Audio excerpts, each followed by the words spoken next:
પ્રકરણ 13 જય દરિયાદેવ. Orange tree કહે છે, તેનો SOS મેસેજ મળતા અમે તાત્કાલિક ત્યાં જવા રવાના થયા. સમુદ્ર તથા જમીને અમને માર્ગ આપ્યો. અમે મિનિટોમાં મીન્સ પાસે પહોંચી ગયા. ત્યાં જઈને જોયું તો ઘર ભડકે બળતું હતું અને મીન્સ ત્યાં નજીક બગીચા પાસે લોહીના ખાબોચિયામાં બેહોશ પડી હતી. અમે ત્યાં થોડીવાર આસપાસના વિસ્તારમાં તપાસ કરી.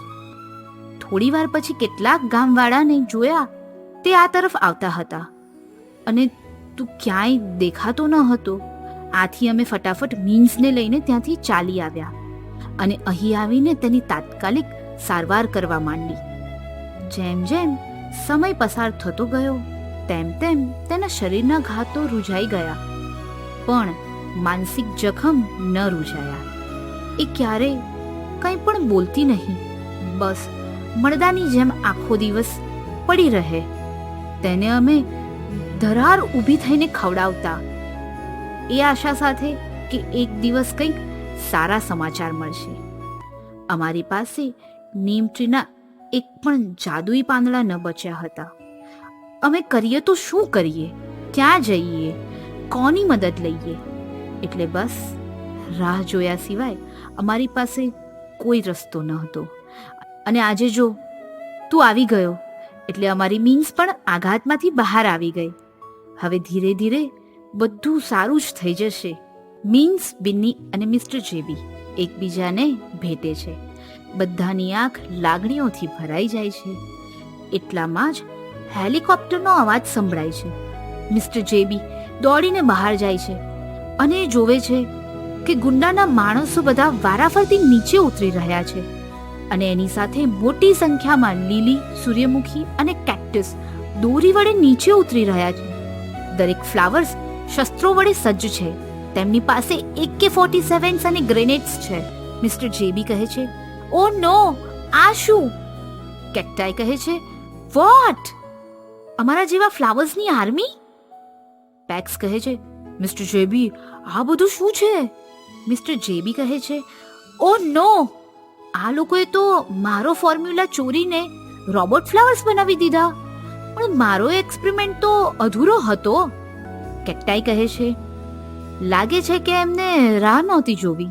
ટ્રીસ કહે છે, હવે શું કરીશું? ઘણા વર્ષો મેં આ રોબોટ ફ્લાવર્સ બનાવવામાં કાઢ્યા. મેં તમારા 3 પરથી ઇન્સ્પાયર થઈને તમારી ખૂબીઓને ધ્યાનમાં રાખીને બનાવ્યા છે.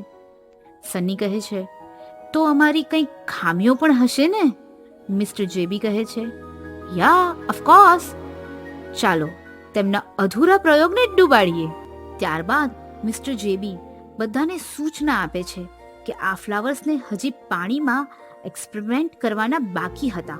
આથી પાણીમાં પડ્યા પછી તેમની શક્તિ ક્ષીણ થઈ જશે. તો ચલો દોસ્તો, બધા ફ્લાવર્સને પકડી પકડીને પાણીમાં નાખો. પેક્સ કહે છે, પણ આપણે લડીશું કઈ રીતે? આપણી પાસે તો હથિયાર પણ નથી. કેક્ટાઈ પ્લેનમાંથી બોક્સ કાઢીને બધાને બતાવે છે, આ રહ્યા જો. ચાલો હવે આપણે બધાની બેન્ડ બજાવીએ. બધા લડાઈ કરવા લાગે છે. ટોચ ફરતેનું વાદળ બધા ફ્લાવર્સને એક પછી એક પાણીમાં ફેંકે છે.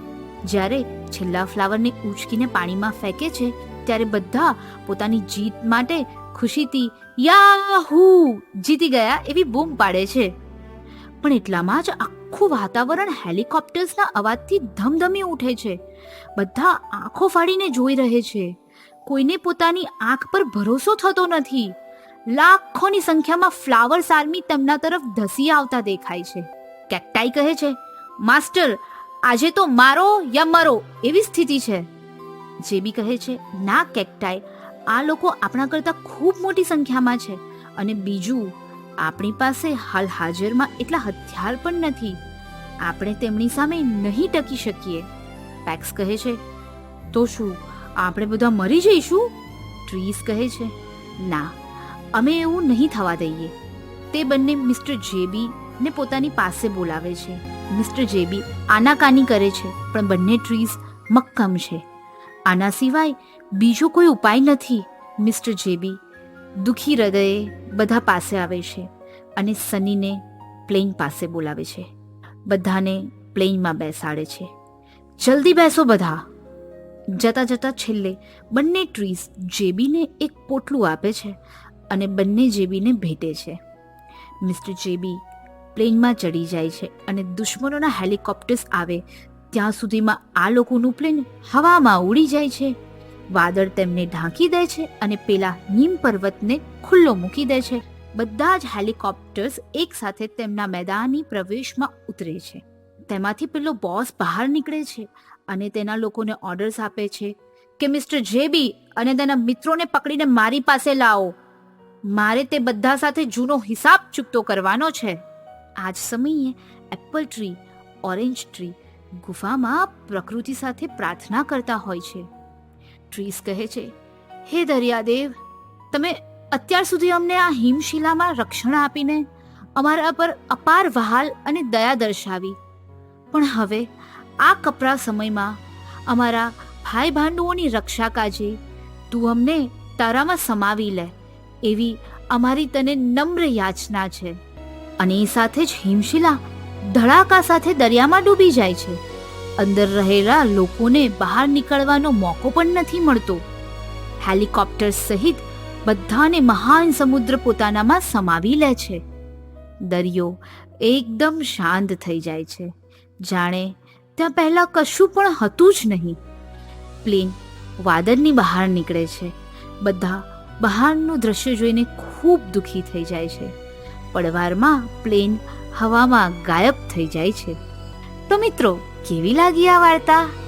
તમારે પણ આવી અદ્ભુત વાર્તાઓ સાંભળવી હોય તો લાઈક, શેર ને સબસ્ક્રાઇબ કરવાનું ભૂલતા નહીં.